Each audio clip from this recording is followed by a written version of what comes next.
The U.S. has sent $75 billion in military and humanitarian assistance to Ukraine since the February 2022 Russian invasion.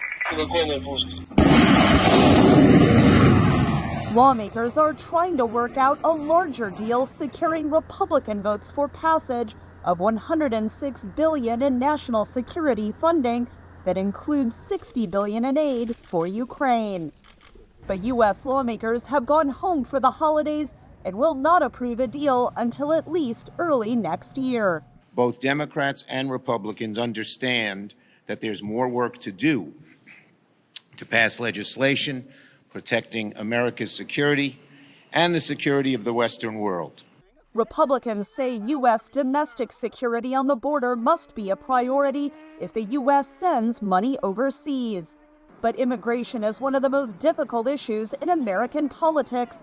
Major legislation has not been passed since the late 1980s. We haven't passed a significant immigration bill since Reagan's second term. And so this is not easy, but we're working hard to get an outcome because the country needs it, and the country needs it soon. The national security request includes nearly $14 billion in aid for Israel in its conflict with Hamas. Analysts say that aid is less time-sensitive. The Israelis are getting what they need to fight the war. Most of what's in the assistance package is longer-term aid that will rebuild them post-war and provide them some new tools. There's only a small amount that's really aimed at this current conflict. But the White House has warned there is only enough for one more military aid package to Ukraine before funding runs out at year's end. Analysts say this will have immediate consequences. The United States has done the preponderance of military support. And so the crisis really would be on the military side if aid didn't happen.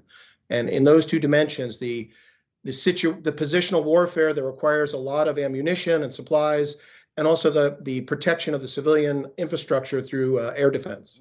Ukrainian President Volodymyr Zelensky said Tuesday he is still optimistic about the prospect of a deal.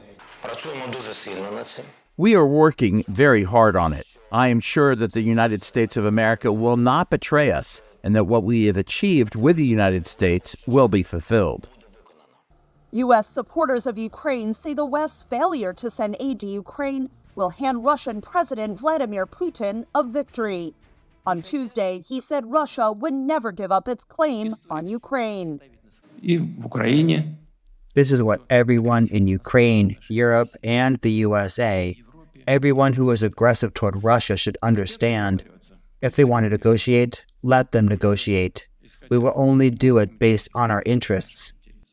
U.S. lawmakers will continue to negotiate throughout the holidays, but a vote likely will not be held until January 8th at the earliest, when Congress comes back into session. Katherine Gypson, VOA News.